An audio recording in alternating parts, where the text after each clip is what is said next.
Okay? So we are live here from a rickshaw in the middle of Delhi. This is BBC Pop-Up. We're a unit that takes your ideas and does stories on them for BBC World News and the website. And so with me, who are you fine gentlemen? I'm Mukesh Adhikari. I'm a journalist. I work nearby, and I take the tuk-tuk every day to work. And I'm Vikas. I work as a producer with the BBC in Delhi, and we are going to go into this crazy rickshaw ride. Okay, guys, can you explain to me, and for those who don't know, what exactly is a rickshaw? A rickshaw is a three-wheeler. It doesn't have any windows, and it's a very informal way of commuting in Delhi. Most people use it on a daily basis. Cool, and people I think might be surprised to know this is where we are. We are quite literally, this is the other side of the camera. We are in the middle of Delhi in a rickshaw. That is our driver. This is how close the other car is. It is complete and utter chaos. And that is where we are right now. So, guys, what is it like sort of going to work in the morning? I mean, Mukesh, you are not one of the BBC journalists, so you're the interviewee. Why don't you tell us? Should I tell you? Yeah. All right, okay. So a lot of my colleagues and we discussed that, by the time we reach office, we are already drained out because when you step out of the house, it's chaotic. You take a tuk-tuk, there is pollution, there is dust, and it's difficult to reach. And by the time you reach the office, you are exhausted. So we often complain that it probably impacts our efficiency. Okay, and rumor has it that you actually have a handkerchief Yes, I in your do. bag. Do you Yes, have I it do. on you right now? Yes, I do. I was thinking of taking it out. And I'm just covering my mouth with it. So I'm waiting for the next truck to pass by because when the next truck passes by, there'll be a pile of smoke on my face, and this thing here will be very useful. Okay, guys, let's take a look at what we're looking at right now on the other side of the camera again. So this is what's going on. We are, again, in a rickshaw or a tuk-tuk. And Vikas, why don't you go ahead and just tell us where precisely are we, though? So this is an area in Delhi called Nehru Place. There are quite a number of offices here. There is a big metro station. So it's crowded, but you have to remember we are in the middle of the afternoon in India here. So the roads are relatively much nicer at the moment. Traffic isn't much. But if you were to come here at 5 p.m. or 9 a.m., this whole stretch will be jammed, completely jammed, bumper to bumper. I think Mukesh takes this commute every day. He can tell you more. Yes, exactly. This a tuk-tuk is an option for me in the morning, but when I have to return in the evening, mornings, I must remind you, the traffic is not so bad. But in the evenings, at peak hours, say 5 p.m., 6 p.m., when my work gets over, I usually prefer taking metro instead of a tuk-tuk because because tuk-tuk, there are high chances that the tuk-tuk may get stuck in the traffic. Mean, so this is light traffic for you, is that right? This is an extremely light, peaceful, quiet ride for us. I mean, as somebody from Los Angeles, I feel terrible for you. This is pretty dense for me. To be honest, we've grown up this way and we actually enjoy it. I mean, if you take us to a completely quiet place, we'd probably enjoy it for a couple of days, but after that we'd be like, we want to get back to the buzz. So what are some of the other ways that you get to work, and what is your preference? So there are a couple of other ways that we can take to bus. We can drive, but driving again means getting stuck in the traffic jams. Then there is the Delhi Metro, which is a very efficient, very useful way of reaching your workplace. But then in the mornings, I do not prefer Delhi Metro because Delhi Metro, again, being a public means of transport, is extremely crowded. So tuk-tuk becomes easier because you step out of the house, there's a tuk-tuk waiting, you just hop into one of those and they drop you right outside the office door.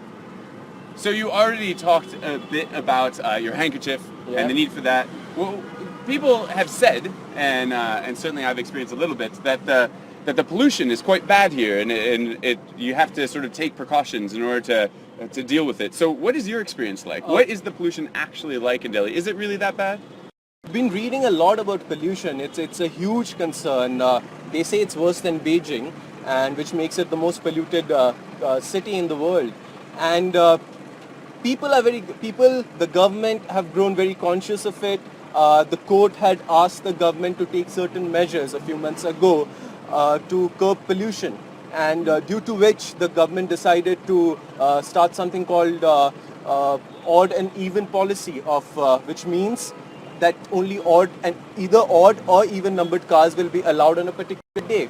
So they say that the pollution levels have gone down a little after that, but it's nowhere close to being safe. It's still on a Tell red me one alert. thing. You that handkerchief. Yeah. How does it exactly help, and what do you do with it? Oh well, usually so what happens is on a lot of occasions you're waiting on a traffic at a traffic point, and then there will be this monster truck that'll just come and park next to you with the smoke coming on your face. So what you do is you just put it on your nose and your mouth and you cover it and hope that you are safe. And yeah, also the dust. Delhi has a lot of construction work going on. What happens is because of the digging, there's a lot of dust in the air. So if your tuk-tuk or if your car is passing through an area, especially a tuk-tuk, because in cars you can just shield the windows. In a tuk-tuk car, you don't have that option. So what you are left with nothing but these useful piece of clothing. So Matt, some of our Facebook users asked a few questions, and they want to know from Mukesh, do you ever get down and walk in the traffic? Have you ever done that? Well, it has happened. I'll tell you what. In my previous job interview, there was a huge rain, and the tuk-tuk would just not move because there was a traffic jam that extended at least minimum 3 kilometers. So I was getting late for the interview, so I just got down. I just started walking on the pavements. Not that the pavements are very comfortable to walk in, but I eventually reached the interview. I took a metro halfway a while later, where I found the next metro station, and I reached. And thankfully, the who later turned out to be my boss was kind enough to sort of understand my situation because I was all drenched. Okay. So, I mean, even just being in this tuk-tuk or rickshaw right now, I mean, we're getting to know each other on a level never before seen. I mean, this is really interesting. We were in this rickshaw, by the way, yesterday to do what, Vikas? And we'll explain for just a second and then take another question. What were we doing exactly yesterday? So basically what we did yesterday was, so Matt went into an Uber and I went into this very rickshaw, and we were trying to get to the same destination.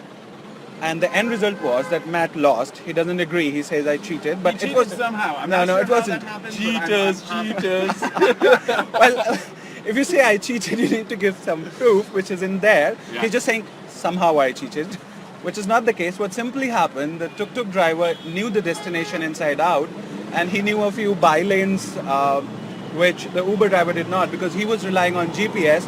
So I was able to reach the exact location, while Matt was enjoying, stuck in his Uber. You tell me, what was your experience of losing? My experience of losing was air conditioning, there was music, there was some food in the front seat that the driver was sharing with me. However, we did lose. And much to your credit, actually, Mukesh, you had said Yeah. that it's often the case that Uber drivers Yeah. versus rickshaw drivers get lost, Yeah. even though they have GPS.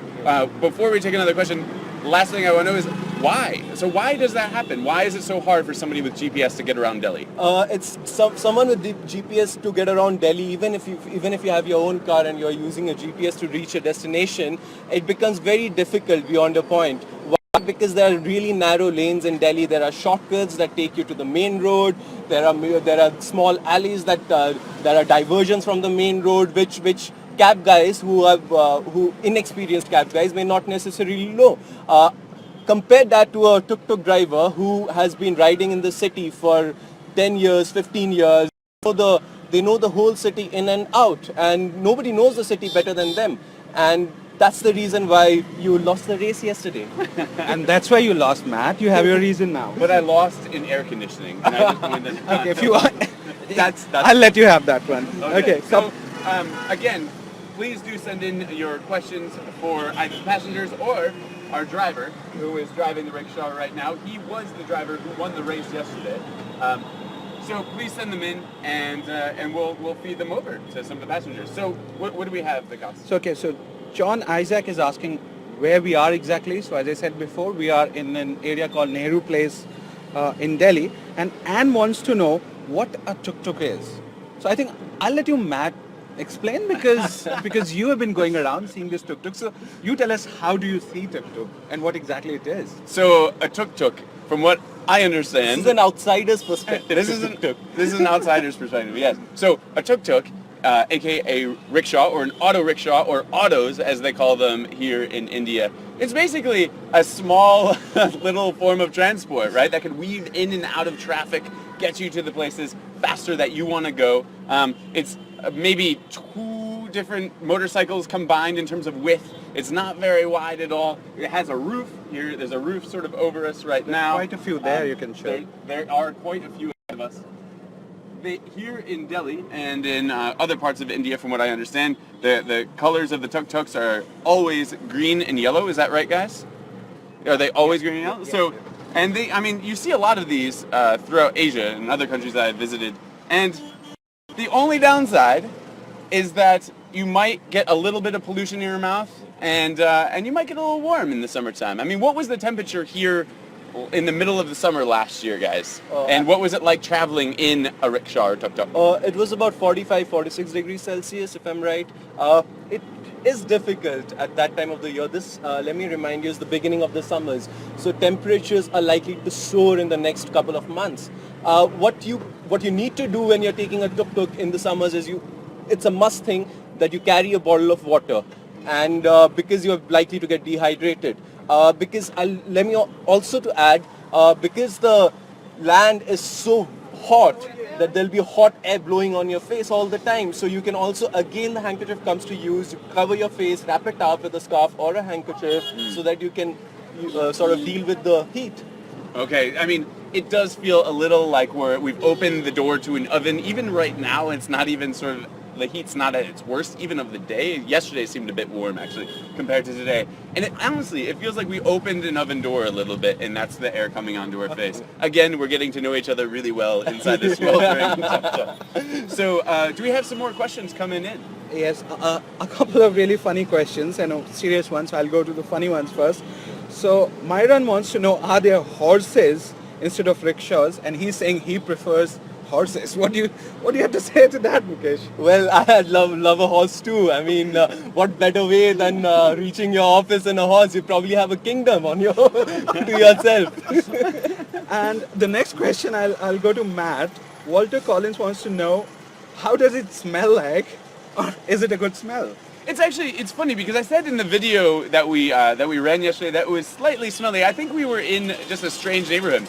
It doesn't smell very bad at all. In fact, occasionally you'll have sort of people selling food on the side of the road like you would have in other countries around Asia, and the food smells good. Yeah, it's honestly, it's just the pollution. The air feels just a little bit thick and might give you a bit of a cough during the first couple days that you're here. Yeah, so Mukesh, if I can, so tell me, I mean, what do your friends say about this? Have they ever told you sort of a really interesting commuting story? Do you have an interesting commuting story that you'd like to share? Yeah, so there's a friend of mine who actually told me how she deals with all the noise that comes with tuk-tuk, with a ride tuk-tuk. So what she says is that she uses the time to actually meditate. She takes it up as a challenge to sort of completely zone out and just look within, which I think is a little weird. But I don't know, I'll probably haven't tried it myself. Maybe I should do it today on my way back. I mean, we can try right now after this live is done. That would mean we'd probably have to shut up. We're talking too much. It's true. So please keep those questions coming. Vikas here from the BBC, based in Delhi, and myself just visiting the Delhi Bureau. We can help funnel them to the driver, who is sitting just ahead of us. Let's turn the camera around. Here he is. We can funnel them to him, or again to our interviewee for the day. Guys, this is some really dense traffic that we're sitting in. We're basically sitting in a car in a very dense parking lot. That's kind of what it looks like, right? So, I mean, again, can you just sort of reiterate? This, from what you said, isn't that bad. It's not that bad. It's all right for us. I mean, as long as your ride is moving, that's what really counts. Wow. And let me also tell you another interesting thing. What happens when such vehicles are parked extremely close? So if there are two tuk-tuks parked nearby, and if there's another passenger sitting in the other tuk-tuk, you will probably make an eye contact with that person, and there's this strange sense of equation, like an understanding that how much both our lives are miserable. Wait, but I thought it was a good thing. So we interviewed, I believe, a friend of yours Yeah. yesterday who Yeah. told us that she far prefers riding in a tuk-tuk. They're safer, Yeah. actually, than Yep. some cab services from time to time because, they're out in the open. People Yeah. could sort of see in them, Absolutely. right? So Absolutely. these aren't things that people dislike in any way, shape, or form, right? Well, talking about dislike, I'm sort of taking into account the heat, the smoke, the pollution, the noise that comes along with it. So you may really enjoy it if the weather is pleasant, but a lot of times when it's extremely hot, it gets a little difficult, and that's when sort of two people in two different tuk-tuk guys would probably sort of comprehend what each other is thinking. And think that it's sort of sad to be in this heat. It's sort of like when you're driving in the countryside, you're Yeah. driving like in the middle of nowhere where you're on a boat somewhere in the water and you sort of see somebody else that's nearby and you just kind of wave at each Yeah, other like, exactly. we acknowledge that we're both on the same Yeah. form of transport. Yeah, absolutely. Hello. So guys, again, this is where we are right here. Vikas, you had explained maybe 3 times already, but really quick, what neighborhood is this? So this place is called Nehru Place, and it's in Delhi. And at the moment we are at a traffic signal, and our driver is going to try and attempt to take a U-turn from here. Okay, so let's talk about that for a second. So how difficult is it to do things like Hola Yui in Delhi in a neighborhood like this? Well, for these guys it's rather easy because they do it day and out. But if you are a new driver in Delhi and if you attempt to do this, it can be quite dangerous. So it took me like several months to get used to it, to doing this in Delhi. What is that sound that's happening right now? Okay, so I think the driver has switched on his side lights, so that's the noise. Just to make sure that another car or another tuk-tuk doesn't bang on his vehicle. Are those the blinkers? Is that what that is? Yeah. That is the loudest blinker I have ever heard, actually. Well, quite interesting. Somebody's asking why are drivers honking so much? I don't know. How would you answer that, Mukesh? Is it?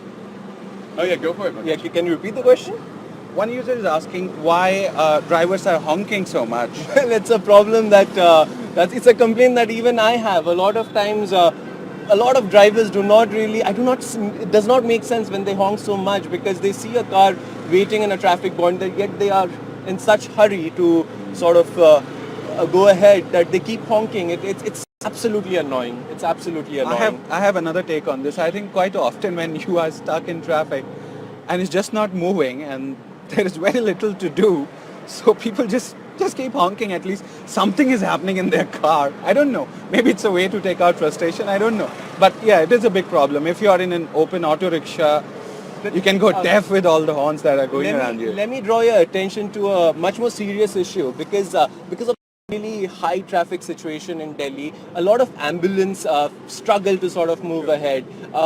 Drivers are not, empathetic enough to sort of make way for the ambulance, and it's been a major issue. I think ambulance drivers really, and unfortunately the families inside go through a real difficult time. I'm saying it from my own experience. So yeah, it is something that perhaps at a more public level people should discuss more.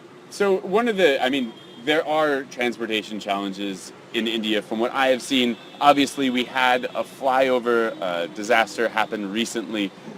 Is that sort of infrastructural challenge quite common here in India? Do you have these types of things like maybe bridges or flyovers collapsing quite readily? Yeah, the collapses as such is not something that I would say happens very frequently. The one that took place in Kolkata was a rare one. It was a huge accident. And but again, as I earlier pointed out, that the fact that there's such huge infrastructural development taking place, which means a lot of digging, which means the roads are narrower till the time the projects are completed, and that really adds to the chaos. That really makes life very difficult for commuters every day. So Vikas, again, who is a BBC journalist here in Delhi, you've sort of probably seen the gamut of transportational woes, whether you're covering them for a story or just getting to work in the past. Would you agree with that statement? Do you think that the infrastructure sort of needs a reboot a little bit, or do you think it's sort of good the way it is, and tuk-tuks driving in this way, and the pollution and everything is okay for the moment? You know what? I mean, honestly, in a city like Delhi, I think infrastructure is just fine. The roads are quite broad. There is metro everywhere. Public transportation is good. But I think the problem is with the number of cars in the city. There are just too many. Some estimates say Delhi adds about 1,000 cars every day to its roads, 1,000 new cars. So that's a huge number. So I think the main problem is the number of vehicles, not so much infrastructure in Delhi. But yeah, if you go to other cities, yeah, infrastructure also needs massive push. I mean, certainly in the states where I'm from, we've seen our own share of infrastructural challenges. I mean, whether it be transportational or otherwise, from New York City's streets suddenly sort of exploding with steam, or bridges collapsing in the middle of the country. So it's not a unique problem just to India. It's worth us saying that. Also, let me add, when I came to Delhi 10 years earlier, and what Delhi was then and what Delhi is now is completely different. There have been massive developments. There have been flyovers that have been built in areas that used to be choked with traffic. So there has been huge sort of progress. But again, we are so many of us that the progress is not enough to sort of meet the requirements. Good. So again, it's worth saying that we want to have your questions here live in our rickshaw. We have a guy who's talking to our driver right here. This is happening live from Delhi. It's the afternoon here. It's nearly 2 o'clock. And we want to know both your questions for the driver or for Mukesh, or we want to hear your own transportational problems. Oh, it's worth showing you this. So, I mean, this is how close you sort of come in traffic. This guy sort of pulled out right in front of us. This guy might do the same. He's asking us. So, I mean, this sort of stuff happens quite frequently. There are large accidents that happen on these roads. I've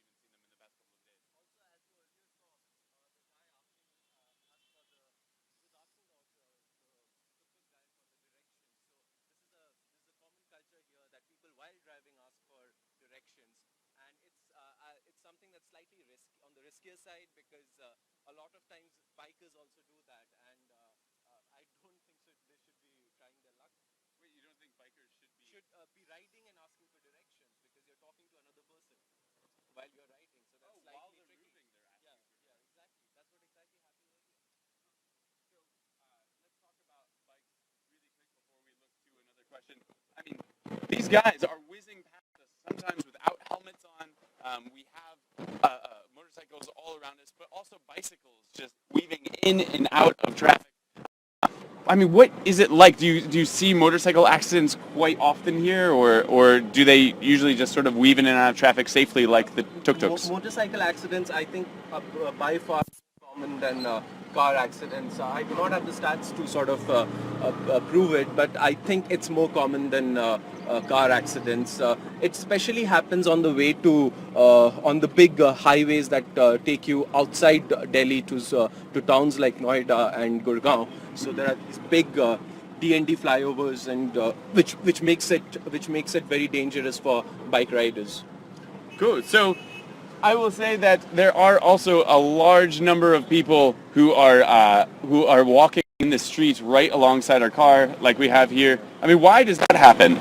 Why are people sort of just wandering right past us as we're speeding down the road? There's a very simple logical reason for it. I mean, if you just look outside, where are the pavements? There are cars parked on the road. There's not enough place for parking available. So as you see, there are cars parked all over the roads on spots where people should be walking.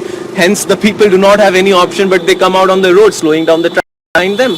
Yeah, a producer from the BBC recently did a story about her inability to jog or run in the mornings down city sidewalks in Delhi because the sidewalks are sometimes crumbling, and she was saying that you're sort of forced out into the road every once in a while. Well, we are going to wrap up here in just a minute or two. Thank you so much for those who have tuned in. Again, we are live streaming from Delhi. We are actually sitting at an intersection, a relatively busy intersection at that. Here we have people sort of all over the place wandering past our car, and we want to take your questions live on air. There are a couple of questions for Mr. Gulshan, who is our driver today. गुलशन जी, आप ये बताइए कि आपको क्या ये डर लग रहा है कि उबर आपके कस्टमर्स लेके चली जाएगी? ऐसा लगता है आपको? नहीं, हमारे को ऐसा क्यों लगता है? ये हमारा हमारा अपना काम है, और जो हमारे को काम मिलेगा हम अपना काम करेंगे, और उबेर से हमारा कोई मतलब नहीं है कोई। और क्या आपको वो भी लगता है कि टुक टुक ड्राइवर्स को दिल्ली ज़्यादा अच्छे से पता है? हाँ, ड्राइवर्स को तो हर इलाके का मालूम होता है, ये दिल्ली का हर इलाके का, हर कॉलोनियों का एड्रेस मालूम होता है ड्राइवर को। हमारे जो बैच बने हैं इसलिए बनाए गए हैं कि दिल्ली की सड़कों को मालूम होता है। उबेर का ड्राइवर जो कोई भी है, कोई दिल्ली का भी नहीं है, हरियाणा का है, कोई पंजाब का है, उसको दिल्ली के अब दिल्ली के बैच अभी नए नए बैच मिले हैं उनको दिल्ली के, और उनको अभी दिल्ली के एड्रेस को अभी मालूम नहीं है। उनको बोलो लाजपत नगर जाना है, नेहरू पैलेस जाना है, बसंत कुंज जाना है, वो अपने मैप से देख के जाते हैं। हम लोगों को मैप से देखने की जरूरत नहीं पड़ती। So basically what Mr. Gulshan is saying that he's not at all worried about Uber or any other cab company taking his customers away because he's quite confident that he knows Delhi's roads much better. He knows all the by lanes, so customers are always going to stick with him. And that kind of leads me to another question. Someone asked how cheap are these auto rickshaws in comparison with Uber. So just to give an example, for a short ride, if you pay $2 in an Uber, in an auto rickshaw you can do the same ride for 50 cents. So it's quite cheaper as well to take Uber. There's another question for Mr. Gulshan. Gulshan जी ये पूछ रहे हैं कि अगर सरकार आपको electric rickshaw देती है और बोलती है कि उसको चार्ज करने के लिए इलेक्ट्रिसिटी भी फ्री देगी, तो क्या आप वो रिक्शा चलाएंगे या यही चलाते रहेंगे? यही ठीक रहता है। इलेक्ट्रिशियन वो चार्ज करने में टाइम लगता है, गैस डलवाई और चल पड़ा। इलेक्ट्रिशियन रिक्शा में इज्जत नहीं है, थोड़ी सी इसमें थोड़ी सी इज्जत तो है। So Mr. Gulshan is saying that he would rather prefer his own rickshaw over electric rickshaws, and the problem he's citing is that it takes far too long to charge it, and it's just hassle, and it goes really short distances even after it's fully charged. So I think he's in love with this rickshaw. He's not going to part ways with it. It's worth pointing out that, again, we had a contest between a rickshaw and an Uber taxi yesterday through Delhi. Where you lost. Where I lost. Vikas will point that out indefinitely every single career at the BBC. But regardless, so our driver was really funny in that he was really laying it to the Uber driver. So the rickshaw driver here, this gentleman who's driving our rickshaw was so confident that he literally brought the Uber driver out of the car and said, "Listen, you better not go through any red lights. You better not speed. I want a fair contest." And he's like, "There's no way that I'm going to lose this." And I seriously, I had my doubts. So, like, did you have your doubt? I never had any doubts. You never had any doubt. Okay, so I mean, I was positive that the Uber was just actually going to crush the competition, but the rickshaw prevailed, and by a long shot. We couldn't even find the place that we were going to. We actually had to get on the phone with multiple people, got out of the car, went to a sweet shop. But granted, again, this is not the cab company's fault. Rather, this is GPS technology. You know, the people who are making software, it is up to them to improve that software to cover roads in developing countries and in spaces like Delhi sometimes. So, again, this gentleman who is driving our rickshaw right now, he knows Delhi like the back of his hand. And yesterday, I think he actually said to the Uber driver something like, "I am positive I'm going to win," or something like that, right? Yeah, he was quite confident because the candy shop we were going to, Uber driver wasn't sure that he had seen it before, but he knew it, and he just took us to the destination without even asking anyone, took a couple of shorter routes. So I wasn't amazed because I had seen this happening before. Tuk-tuk drivers just know their routes inside out. It's really amazing. I mean, he said that I have watched Delhi be built in front of me during the time that I have been a rickshaw driver, and that gives you perspective. Anyway, gentlemen, I think our time has come to a close. Thank you so much to everyone who has watched this. This was an experiment, much like many of the things, all of the things that we do at BBC Pop-Up. We had no idea that this live feed was going to work. So thank you very much for all of your comments. And we will try to answer some of the comments that we didn't get to in text form. We're going to go have lunch and get out of the heat for now. But thank you guys.